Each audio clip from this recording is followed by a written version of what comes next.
Welcome to another edition of the Hawk Off the Press podcast. I'm your host, Gazette Hawkeyes reporter, John Steppe. I'm excited to be joined by Jake Kocorowski, Wisconsin State Journal Badgers reporter, and also perhaps the only person in the Big Ten who likes Culver's more than me. Jake, thanks for joining me. My reputation precedes me. Awesome. Thanks for having me on, John. It's always great talking with you. Another Wisconsin, native. I know you're across state borders now, but it's always great seeing you on Big Ten Media Days or whenever Wisconsin plays Iowa, and looking forward to seeing you this weekend. Yes, you as well. So let's get talking to Wisconsin football. The question that people have been asking me about Wisconsin all week is, okay, Luke Fickell's in. How much different is this Wisconsin team going to be versus what Iowa fans saw 1 year, 2 years, however many years ago? Right. And, it's funny, like if you look just at the stat book, right, it looks like the more it stays, the more things change, the more it stays the same, right? Why do I say that? Wisconsin leads the Big Ten in rushing yards per game, which you all stare at and you're like, well, what did they exactly change? But when Iowa fans watch, either if you're at Camp Randall Stadium, which it's supposed to be a stripe out where they interchange the stands and the sections with white and red. We'll see how many are there with the projected weather forecast. But if you watch it on TV, you're going to see Wisconsin really be it's an air raid system.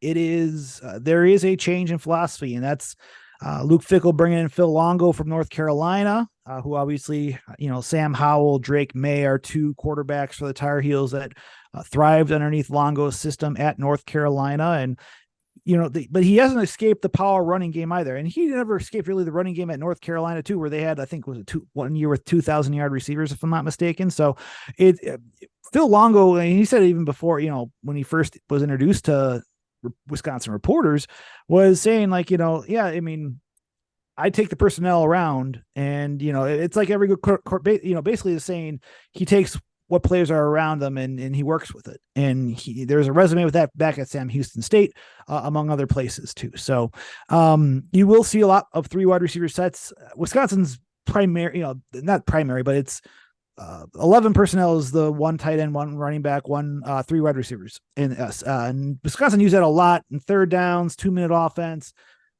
down in distance, with second and long or whatnot, first and long. So that was like in terms of personnel, it's most dominant, not by a lot, because you see a lot of 21, 2 back sets, 2 tight end sets, 3 tight end sets. But the predominantly within the offense, it is 3 wide receiver set almost all the time, unless it's short yardage or goal line. And then you'll see 2 tight ends, 2 tight end, 3 tight end sets. But with that, they're still in the shotgun. They're always in the shotgun. There's barely anything under center for Wisconsin anymore.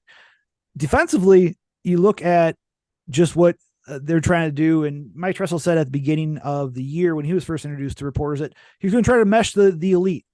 Saw what happened with Jim Leonard with what they did with the rush defense and how they're among the best in the nation defending the run.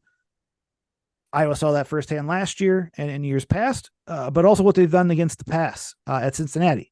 And, it's been mixed results the first 5 games for Wisconsin, where, they gave up almost 400 yards to Purdue, nearly 200 on the ground, which was a big aberration there. But then they hold, come off a bye week and they hold Rutgers, which is in the game, coming into the game, averaging 5 yards per carry and 195 yards per game to under 70, if I'm not mistaken. So it's a team that, you're seeing like with what they can do, Jim Leonard had a base 3-4 type of scheme that utilized nickel, a 2-4-5 look.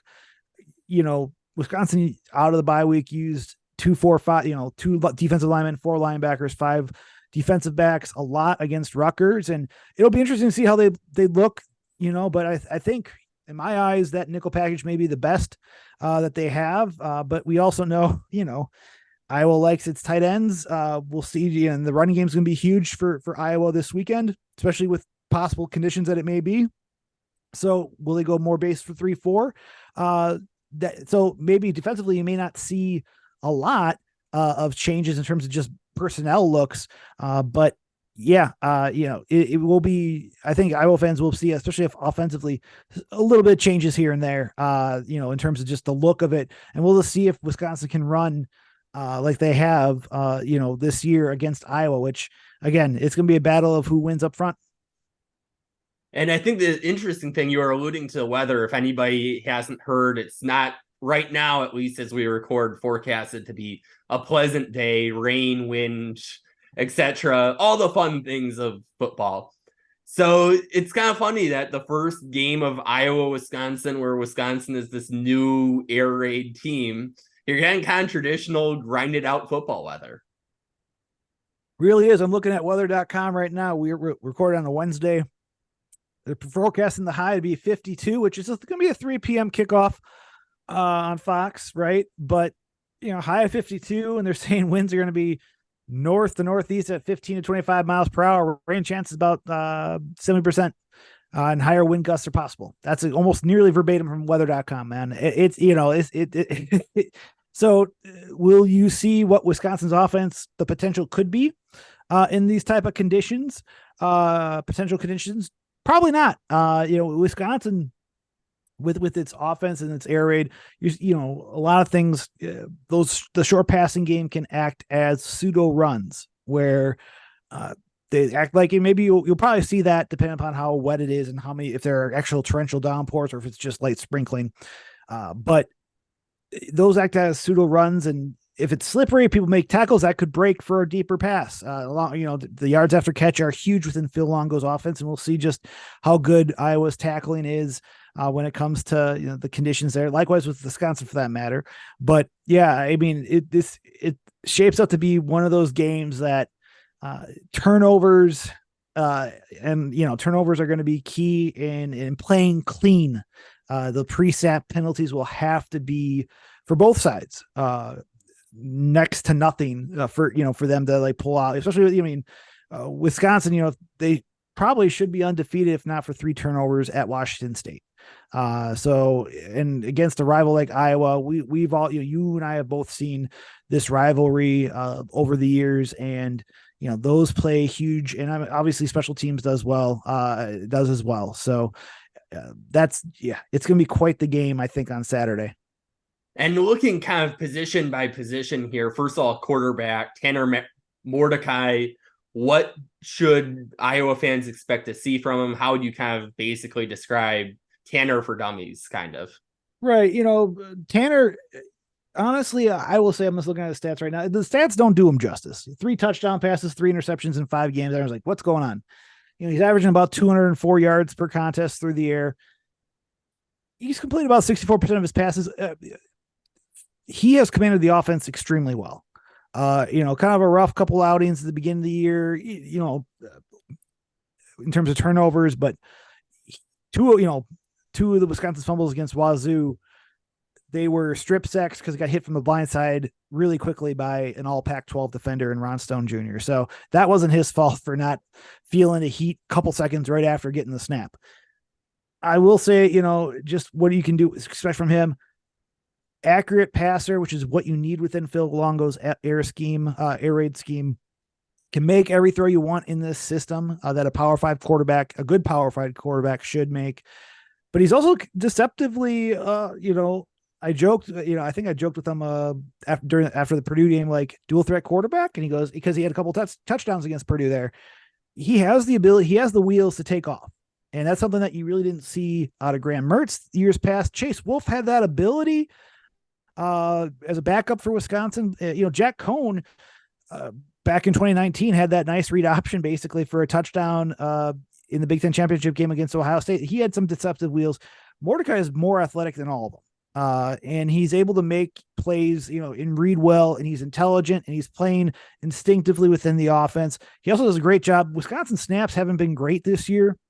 Jake Renfro, who everyone thought would be the starting center over from Cincinnati when he transferred over, he's had injuries and whatnot and working his way back. It'll be interesting to see if he actually, depending upon what happens with him, when he'll start seeing action. But Tanner Bortolini has been the starting center for this season so far. And, he's done mostly a good job, but the problem has been at times, sometimes slower snaps, sometimes snaps that have been off kilter a little bit.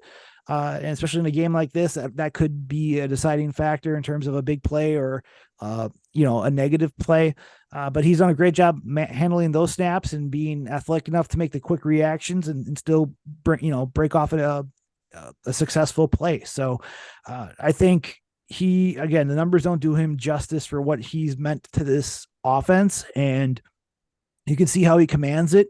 And he's also, one of the team leaders already as a 6th-year senior. So his, final year as a college athlete. So, I mean, he's within this offense, he's everything that you want a quarterback to be. And again, we'll just see how the conditions play out on Saturday, but he is very much a force that is steady, stable, and he can make plays when it's called upon.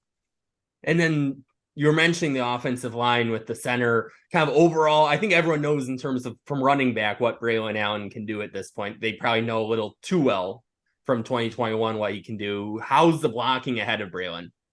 I think it's improved. The one thing that air raid system can do is that the 11 personnel spreads you out.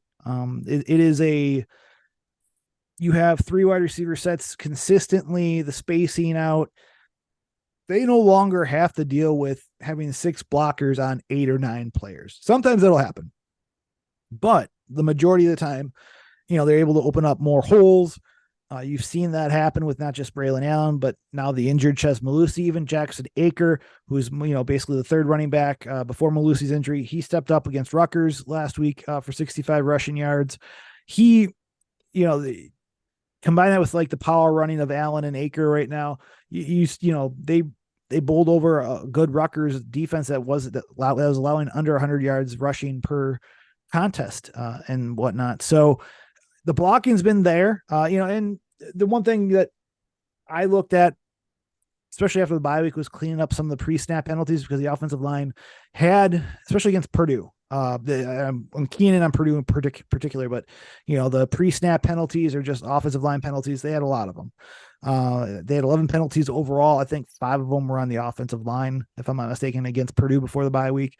And so you saw it cleaned up there. You have someone like Jack Nelson, who should be an NFL caliber offensive tackle at left tackle or guard. Maybe he probably slides in. Tanner Bortolini, I mentioned him. I think he could be a good hand at offensive line. And everyone else has pretty much solidified things. They have a rotation at guard, but at the 2 guard spots. Joe Huber, another Cincinnati transfer, Trey Wedig, a former 4-star kid, and then Michael Furtney, who's in his 6th year.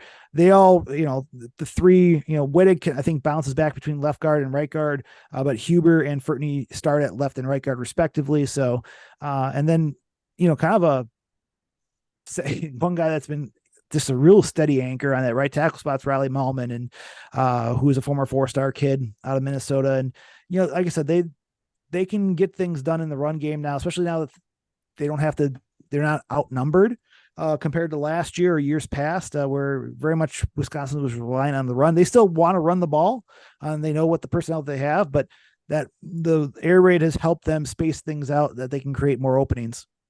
And then from a receiving core standpoint, it seems like Braylon Allen also is really more involved there.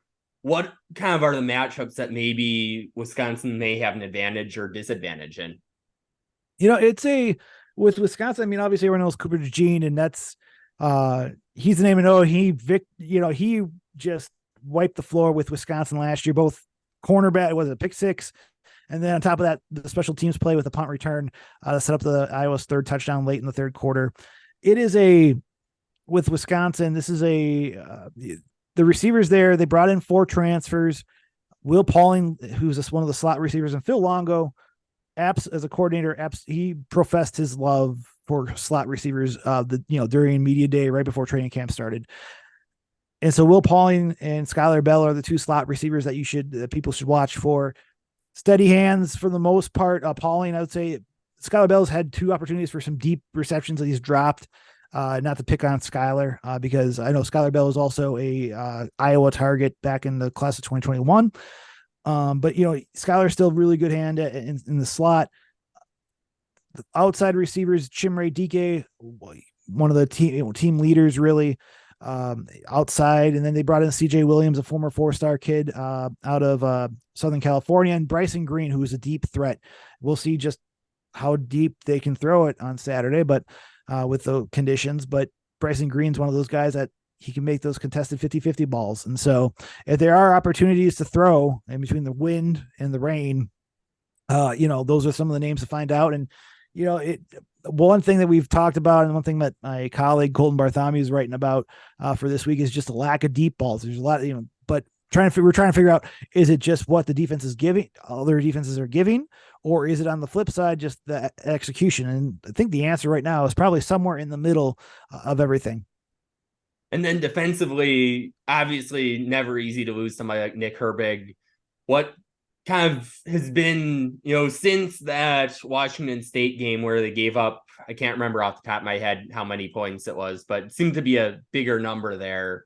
How much growth have you seen from that unit? Yeah, they gave up, like, technically it was 31-22, but one of those points were, those touchdowns were, it was a fumble recovery for a touchdown in the end zone. It was one of those strip sacks from Ron Stone Jr., and a lineman picked it up for right in the end zone for a touchdown.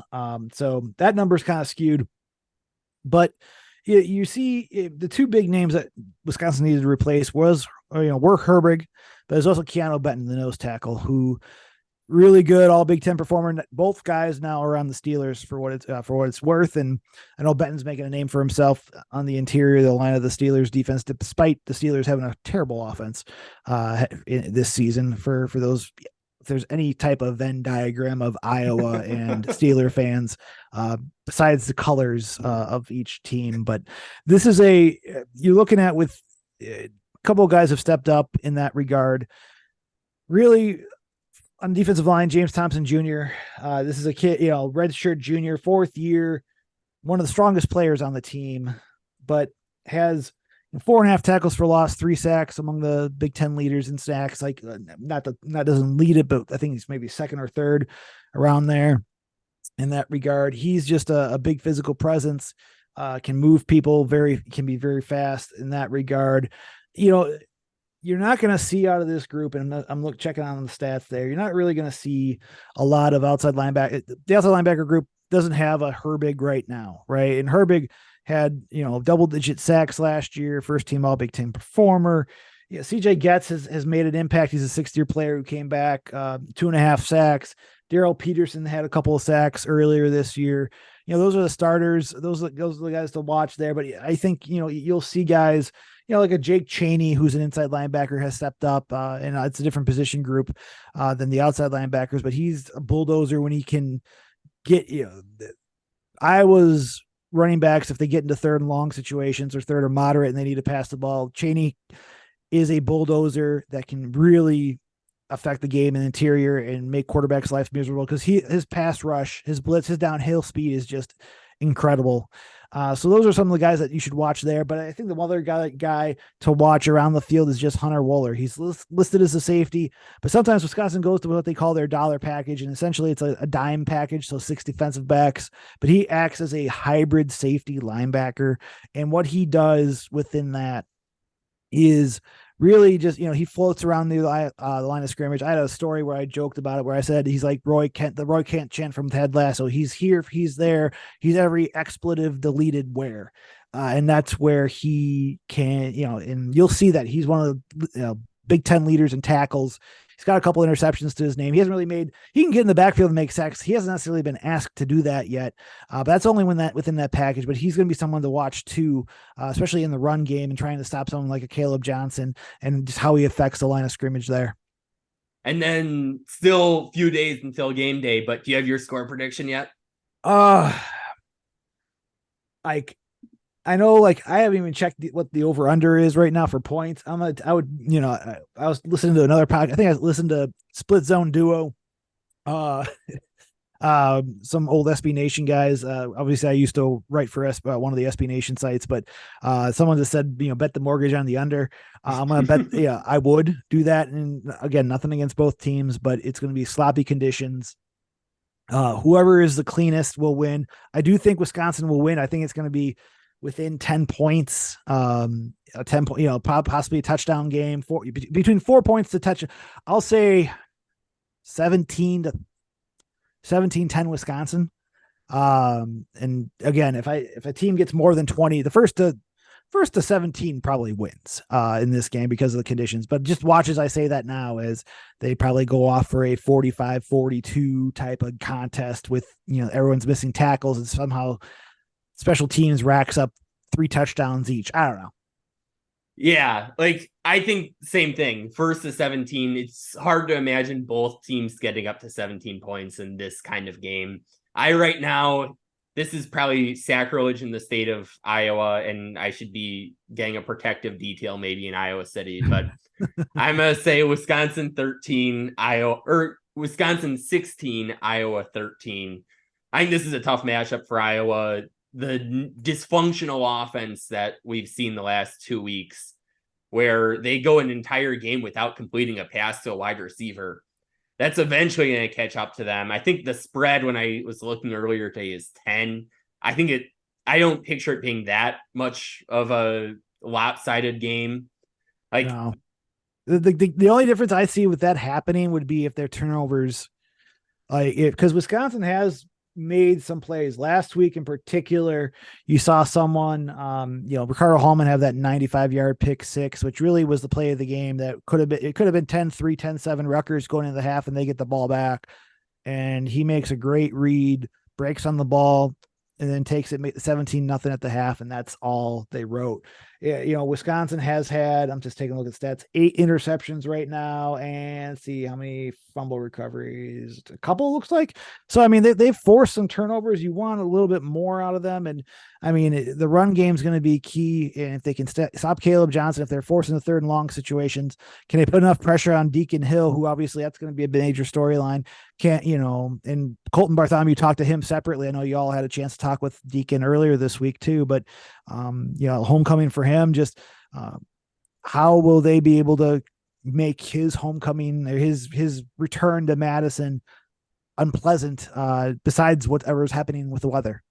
Yeah, and Deacon's looking to improve from a 6 for 21 mark, which obviously not ideal.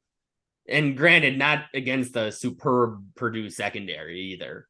So that's me, I think, one of the more interesting storylines is you don't need him to look like CJ Stroud in this matchup. Right. But if he can be closer to the 13 for 21, 14 for 21, even you could probably get by with 10 for 21 with this kind of game, I think that puts Iowa in a much better position than if passes to wide receivers are going over their heads, or also some bad luck in that 6 for 21, like the interception that goes off Seth Anderson's helmet. Right. Bad luck is bad luck, but it wasn't just bad luck, that's for sure, against Purdue. So it'll be a fun game. I think this is a really good rivalry, and that kind of gets to the next thing I was going to bring up. This game being protected annually through 2028, I think that's a big win for both schools. Yeah, I think it is. It's, you have the Heartland Trophy. I think Chris Orr, I know it's a bull.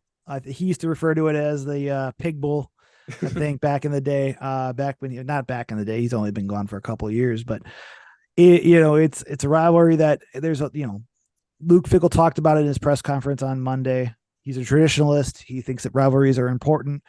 You heard the word respect being thrown around. There's respect. And what other two programs have really mirrored each other as much as Wisconsin and Iowa, and just how they've been. And now you're seeing Wisconsin deviate from that formula a little bit more in terms of obviously new head coach and the system that they brought over offensively. But the game will be won in the trenches. It's going to be a physical affair. And what better way to show which team is better in the trenches is during not a monsoon, but it's going to be a dreary October afternoon. And watch as we say this, watch the forecast just miraculously open up And after all week, when we're thinking it's going to be this terrible conditions, there'll be blue skies over Camp Randall. Probably not that, but it's funny how meteorology can change sometimes. So absolutely. Yeah. Well, Jake, it'll be great to see you on Saturday, and thanks for joining me. Hey, man. Thank you for having. Hey, man. Looking forward to safe travels up here in the morning, man. Looking forward to seeing you up in the press box. Make sure you say hi, and thank you all for listening to me ramble. Appreciate y'all. Yes, absolutely. And thanks to our listeners for tuning in to another episode. Until next time, we will talk Hawks later.